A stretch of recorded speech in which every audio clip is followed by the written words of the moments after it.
আজকে মাননীয় প্রধান উপদেষ্টা তিনি আমাদের দল গণ অধিকার পরিষদকে ডেকেছিলেন। আজকে দুটি বৈঠক অনুষ্ঠিত হয়েছে। রাজনৈতিক দলগুলোর সাথে যে বৈঠক, সেটি নিয়ে আমি পরবর্তীতে কথা বলবো।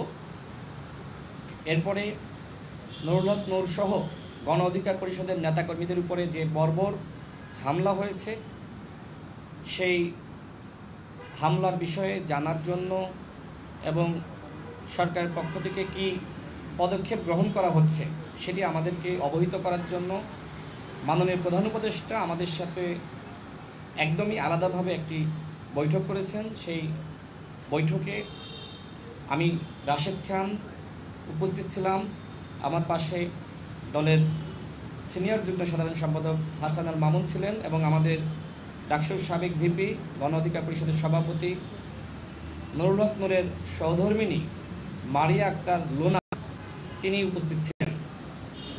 মাননীয় প্রধান উপদেষ্টা ছাড়াও আরও 3 জন উপদেষ্টা সেখানে উপস্থিত ছিলেন। উপদেষ্টা আসিফ নজরুল স্যার, আদিলুর রহমান শুভ্র এবং পরিবেশ উপদেষ্টা রেজওয়ানা আপা। সেখানে খোলামেলা আলোচনা হয়েছে।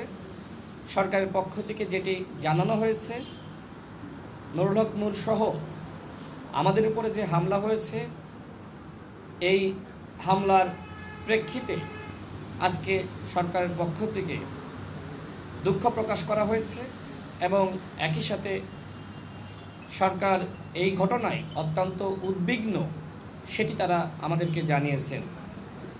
সরকার আরও যেটি আমাদেরকে জানিয়েছেন মাননীয় প্রধান উপদেষ্টা, যেহেতু নুরুল হক নূর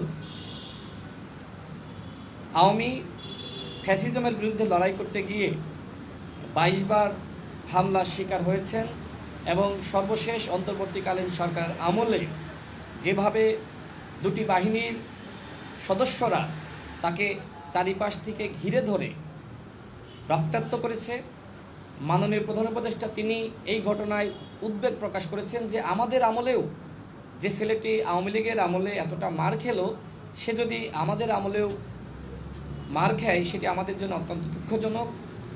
এই জন্য সরকারের পক্ষ থেকে যে তদন্ত কমিটি গঠনের কথা আমাদেরকে জানিয়েছিলেন, আজকে আইন উপদেষ্টা মাননীয় প্রধান উপদেষ্টার সামনে যেটি বলেছেন, আজকে রাতের মধ্যেই সেই বিচার বিভাগীয় তদন্ত কমিটি প্রকাশ করা হবে এবং যেহেতু নুরুল হক নূরের মগজের উপরে যে খুবই নরম হাড় থাকে সেটা ক্ষতিগ্রস্ত হয়েছে। আজকে সকালেও আমি ঢাকা মেডিকেলে গিয়েছি, সেখানে নুরুল হক নূরের সাথে কথা বলার চেষ্টা করেছি, যদিও তিনি কথা বলতে পারছেন না। আমি উপস্থিত থাকা অবস্থায় দেখেছি যে নুরুল হক নূরের নাক দিয়ে ব্লিডিং হচ্ছে। তিনি যখন কাশি দিচ্ছেন তখন কাশির সাথে রক্ত বের হচ্ছে এবং তিনি একদমই প্রায় কথা বলতে পারছেন না। খুব কষ্ট করে আমার সাথে কয়েকটি কথা তিনি বলেছেন। তিনি বলেছেন যে ভাই, আমার খুব কষ্ট হচ্ছে। তো আমরা প্রধান উপদেষ্টাকে এই বিষয়গুলো জানিয়েছি এবং যে ঘটনাকে কেন্দ্র করে এই হামলা হয়েছে, যারা এই ঘটনার সাথে জড়িত, সেই বিষয়গুলো আমরা খোলামেলা প্রধান উপদেষ্টাকে জানিয়েছি।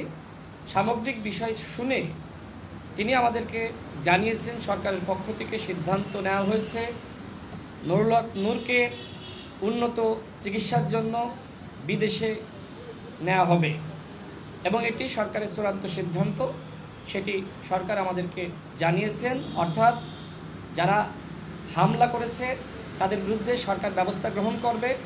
নুরুল হক নূরকে উন্নত চিকিৎসার জন্য বিদেশে নিয়ে যাওয়া হবে এবং পরিবারের প্রতি তিনি সহমর্মিতা প্রকাশ করেছেন। তিনি আশ্বস্ত করেছেন আমাদের নুরুল হক নূরের সহধর্মিণীকে তিনি যেন একদমই টেনশন না করেন। নুরুল হক নূর এই সরকারেরই পার্ট, মানে এইভাবে বোঝানোর চেষ্টা করেছেন যে আপনারা তো সরকারের বাইরের কেউ না, এই রাজনৈতিক দলগুলোর সম্মতিতে এই সরকার গঠিত হয়েছে, সুতরাং নুরুল হক নূরের পাশে মাননীয় প্রধান উপদেষ্টা তার সর্বোচ্চ দিয়ে থাকবেন, সেটি আমাদেরকে প্রধান উপদেষ্টা জানিয়েছেন। এই পর্যায়ে আমাদের এই মানে সাংবাদিক সম্মেলন এই পার্ট শেষ। আমরা পরবর্তীতে রাজনৈতিক দলগুলোর সাথে যে আলোচনা হয়েছে সে বিষয়ে আমরা কথা বলবো। আমরা একটু এটা শেষ হোক। দেখেন, সরকার নিজে দায়িত্ব নিয়েছে এবং বিচার বিভাগীয় তদন্ত কমিটি গঠন করেছেন। আজকে রাতেই সেই কমিটি পাবলিশ করবেন। যেহেতু এই ঘটনার সাথে সেনাবাহিনীর কতিপয় সদস্য এবং পুলিশ বাহিনীর কতিপয় সদস্য জড়িত, সরকার তদন্ত করে এই ঘটনার ব্যবস্থা নেবেন সেটি আমাদেরকে জানিয়েছেন। তারপরেও এই ঘটনায় যেহেতু ভুক্তভোগী নুরুল হক নূর তিনি আসলে মামলা করার অবস্থার মধ্যে নাই, তারপরেও আমাদের দলের আইনজীবীরা তারা মামলা করার ব্যাপারে তারা এখনও পর্যন্ত আলোচনা করছেন। আশা করি আমাদের দলীয় ফোরামে আলোচনা সাপেক্ষে এবং একই সাথে যিনি ভিকটিম নুরুল হক নূরের সাথে আলোচনা করে আমরাও আমাদের দলের পক্ষ থেকে আইনি ব্যবস্থা গ্রহণ করব।